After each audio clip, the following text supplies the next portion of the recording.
Clear হয়ে থাকে কেউ একজন আমাকে জানাবেন শব্দ আপনারা স্পষ্ট শুনতে পাচ্ছেন কিনা বা আমাকে ক্লিয়ার দেখা যাচ্ছে কিনা।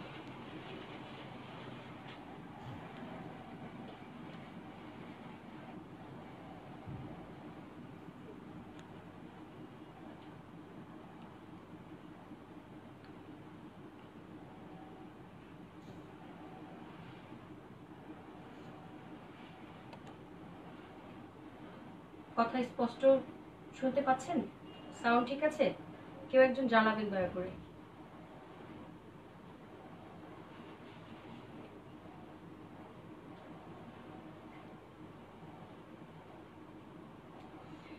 আসসালামু আলাইকুম, আমি দেওয়ান বাবলি সরকার।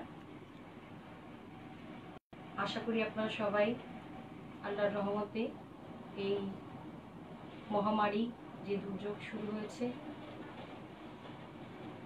সবাই ভালো আছেন।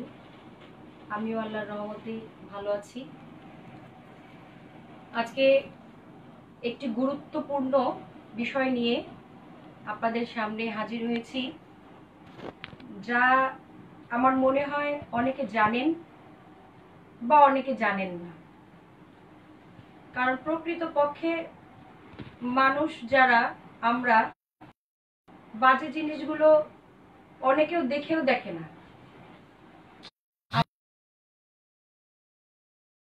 যারা আমাদের অনেক বড় মানুষ কয় না, তারে মানুষ হইতে কয়জন পারে। মানুষের আজে বাজে কথা বা মানুষের দুনাম বদনাম, যেটা আমার আল্লাহ পাক মানুষের অ্যাবসেন্সে মানুষের গীবত এবং পরনিন্দা পরচর্চা, এটাকে একেবারেই আমার আল্লাহ এবং আল্লাহর রাসূল কেউ পছন্দ করেন না। আমার আল্লাহ বলেছেন যে যে কিনা মানুষের গীবত পরনিন্দা পরচর্চা করে সে তার মৃত ভাইয়ের মরা মাংস খায়। তারপরেও আমরা করি, হয়তোবা বুঝে, তাকে বোঝানো মনে হয় সম্ভব না। যাই হোক, বেশ কিছুদিন যাবৎ আমাকে নিয়ে অনেক বড় একটা ষড়যন্ত্র, একটা চক্রান্ত করা হচ্ছে। সেটা আপনারা দেখছেন আজকে 3-4 দিন যাবৎ, কিন্তু আমি এটা জানি অনেক দিন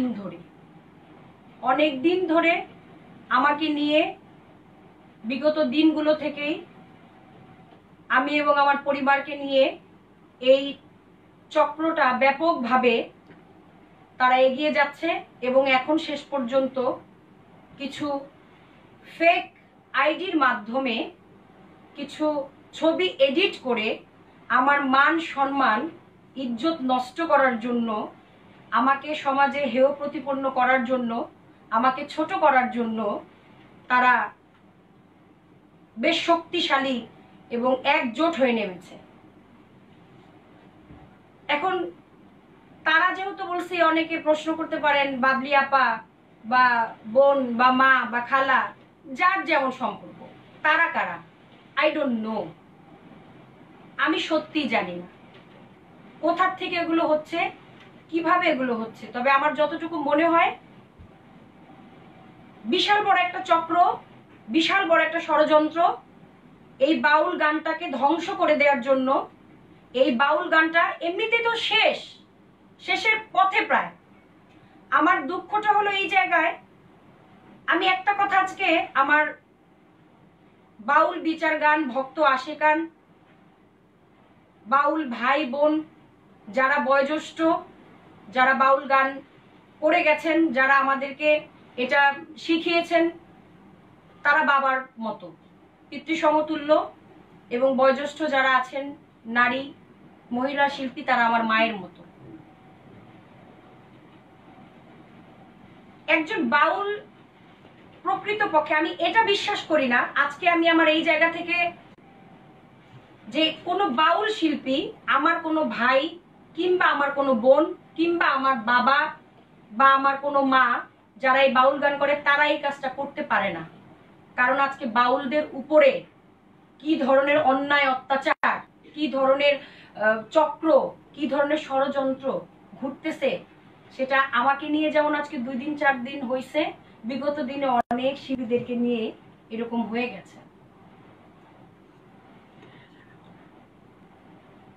রীতিমতো আমাকে থ্রেট করা হচ্ছে যে আমি যেন কোনো আইনের সাহায্য না নেই, আমি যেন এই বিষয়গুলো নিয়ে কোনো বাড়াবাড়ি না করি, এবং আমার কাছে 10 লাখ টাকা পর্যন্ত তারা চাঁদা দাবি করছে। ডাইরেক্ট আমার কাছে না, আমার পরিবার পরিজন, নিকটতম আত্মীয় স্বজন যারা আছে, আপনজন, তাদের কাছে ফোন করে বলছে বাবলি সরকারকে বলো 10 লাখ টাকা দিতে। বাবলি সরকার যদি 10 লাখ টাকা না দেয় তাহলে সে কখনোই কোনোদিন এই চক্র থেকে বাঁচতে পারবে না। এটা তো কিছুই না, এটা যা করা হয়েছে সেটা তো শুরু করলাম মাত্র। যদি 10 লাখ টাকা না দেয় তাহলে আমাদের এটা বিশাল বড় একটা গ্রুপ, ইভেন কি তাতেও তারা ক্ষান্ত হয় নাই। এখন লাস্ট এই আইডি, ফেক আইডির মাধ্যমে এই এডিট করা ছবিগুলো দিয়ে পোস্ট করে আমার মান সম্মান নষ্ট করার পরেও গত 2 দিন আগে তারা আমাকে ফোন করে, আমাকে বিভিন্নভাবে ফোন করে। আমি ফোন রিসিভ করি না, মেসেঞ্জারের কোনো ফোন রিসিভ করি না, আননোন কোনো ফোন রিসিভ করি না। আমাকে না পেয়ে আবার আমার কাছাকাছি যারা আছে তাদেরকে ফোন করে বলতেছে যে খবরদার বাবলি সরকারকে কোনো হেল্প, কোনো সাহায্য যদি কেউ করো, এবং বাবলি সরকার যেহেতু টাকাটা শেষ পর্যন্ত দিল না, আমাদের কথা যেহেতু শুনলো না, এবার বাবলি সরকারকে কে বাঁচায় এটা দেখব। আমার জানের কোনো নিরাপত্তা নাই। এখন আমি একজন শিল্পী, ঠিক আছে, কিন্তু তারপরেও তো আমি একজন নারী। সবচাইতে বড় কথা, আমি বাংলাদেশের নাগরিক। আমাকে নিয়ে যেই চক্রান্ত, যে ষড়যন্ত্র ফেক আইডির মাধ্যমে করছে, আমি আর কোথায় যাব? আপনারা অনেকেই চিন্তা করতে পারেন, বা অনেকেই বিগত দিনগুলোতে যখন এই ফেক আইডি দিয়ে এরকম ষড়যন্ত্র সবাই শুরু করছে, তখন আমার ওয়েল উইশার যারা, তারা সবাই আমাকে বিভিন্নভাবে নক করছে, বাবলি সরকার আপনি কোথায়, আপনি কেন লাইভে আসতেছেন না, আপনি কেন কোনো কথা বলেন না। এখন আমি হাসতে হাসতে বা মুহূর্তের মধ্যেই একটা হেডফোন কানের মধ্যে দিয়ে আমি এসে বললাম যে আমি বাবলি সরকার, আমি তো এগুলো কোনো কিছু জানি না, এই সম্বন্ধে আমি কোনো কিছু বুঝি না। আমি সত্যিকার অর্থেই আমি বুঝতে পারছিলাম না যে এই কথাগুলো আপনাদের কাছে কি করে গ্রান্টেড হবে, কারণ এটা তো ছোটখাটো চক্র না, অনেক বড় একটা চক্র। এইভাবে দীর্ঘদিন তারা পরিকল্পনা করে আস্তে আস্তে আস্তে আস্তে করে এই ছবিগুলো এডিট করে বিশাল বড় একটা চক্র করে আজকে এগুলো তারা ফেক আইডির মাধ্যমে ভাইরাল করছে। তো আমি বাংলাদেশের নাগরিক হিসেবে আমি আইনের প্রতি শ্রদ্ধাশীল। আমি সরকারকে বিশ্বাস করি, সরকারের আইনকে বিশ্বাস করি। আমি বাংলাদেশের একজন নাগরিক হিসেবে আমি আর কোথায় যাব? আমার যাওয়ার জায়গা নাই। আমি আইনের প্রতি শ্রদ্ধাশীল। আমি আমার থানাতে আমি আইনের আশ্রয় নিয়েছি, আমার থানায় গিয়েছি, সেখানে যে যা যা আছে সেগুলো আমাকে তারা হেল্প করেছে, সাহায্য করেছে। আমার থানা থেকে আমাকে পাঠানো হয়েছে সাইবার ক্রাইম বিভাগ, জিবি অফিস, সাইবার ক্রাইমে। আমি সেখানে গিয়ে আপনাদেরকে প্রুফ দেখাচ্ছি। এই হচ্ছে আমি যে অভিযোগ করেছি, আইনের আশ্রয় নিয়েছি, এই হচ্ছে তার প্রমাণ। এবং সাইবার ক্রাইমেও আমি এটার বিষয়ে মামলা করে দিয়েছি এই ফেক আইডির বিরুদ্ধে। যারা এই ফেক আইডিগুলো খুলে আমাদের মান সম্মান, আমাদের ইজ্জত নষ্ট করতেছে, আমি আপনাদেরকে দেখানোর চেষ্টা করলাম। আর এইটুকুনো করতে আমার একটু সময় লেগেছে, কারণ আমি চাইনি যে যেভাবে আমাকে নিয়ে যত বড় ষড়যন্ত্র আঁকা হয়েছে আমি হুট করে আপনাদের সামনে আসব। আমি চেয়েছি যে একটা শক্ত প্রমাণ নিয়ে আপনাদের সামনে আসি। প্রিয় শ্রোতা ভাই বন্ধুরা, আপনারা যারা ব্যক্তিগতভাবে এই বাউল গানটা শোনেন, যারা আমাকে বায়না করেছেন, তারা অন্তত জানেন যে আমি কেমন। আমার শুধুই চাওয়া ছিল এই বাউল গানটাকে একটু ডিফারেন্ট ভাবে, একটু আলাদা ভাবে এই গানটা করা। গান করব, গান করি, সব ঠিক আছে, কিন্তু একটু পবিত্রতার সহিত, একটু সুন্দর করে ঢেকে থেকে, একটু আদর্শ বুকে নিয়ে, আমাদের বয়োজ্যেষ্ঠ মুরব্বী যারা আছেন তাদেরকে ফলো করে, তাদেরকে দেখে, তাদের আদর্শকে আমরা সুন্দর করে যাতে তাদের আদর্শগুলো আমরা মেনে চলতে পারি, এগুলোকে রেখে একটু আলাদাভাবে একটু সুন্দর করে এই গানটাকে, বাউল গানটাকে আমাদের সমাজে প্রতিষ্ঠিত করতে। কিন্তু এটা অনেকেরই সহ্য হচ্ছে না। আবার হয়তো আমাকে প্রশ্ন করতে পারেন, অনেকে কারা? কোন শিল্পী ভাই, কোন শিল্পী বোন, কোন শিল্পী বাবা, কোন শিল্পী মা না। প্রকৃতপক্ষে বাউল যারা, প্রকৃতপক্ষ বাউল যিনি, আমি যেমন আমার মায়ের গর্ভ থেকে জন্ম নিলে আমার মায়ের নামে বদনাম করতে পারবো না, তেমনি আমার একজন বাউল মাও পারবে না, আমি যদি ছোট হই বয়সে তার সন্তান, সে আমার নামে বদনাম দুর্নাম করতে পারবে না। আমার সমবয়সী যিনি, তিনি আমার বোন, সে পারবে না আমার নামে কোনো বদনাম করতে। আমি যদি আমার, এক কথা বলতে চাই, আমি যদি আমার পরিবারকে ছোট করতে না পারি, কোনো বাজে কথা বলতে না পারি, তাহলে বাউল এই 64 জেলা মিলায় হচ্ছে আমাদের বাংলাদেশ। এই বাংলাদেশের প্রত্যেকটা জেলায় বাউল গান হয় এবং অনেক অনেক জেলায় বাউল সংগঠন আছে, সমিতি আছে। আমি বলবো একদম বয়োজ্যেষ্ঠ থেকে 8 বছরের একটা বাচ্চা যে গান করে, সে থেকে শুরু করে কোনো বাউল এমন কাজ করতে পারে সেটা আমি কখনো কোনোদিন বিশ্বাস করি না। আপনারা যারা আছেন, একজন বাউলকে হাইলাইটস করতে গিয়ে আজকে আপনারা আমার পক্ষ নেবেন, আমি এমন কথা বলছি না যে আমি আজকে লাইভে আসলাম, আমার ওয়েল উইশার যারা আমাকে আমার পক্ষ নিলেন, অন্য একজনকে গালি দিলেন। দয়া করে এটা বন্ধ করেন, এটা আমাদের ক্ষতি হচ্ছে। আপনি একজন বাউলকে গালি দেওয়া মানে সমস্ত বাউলকে গালি দেওয়া।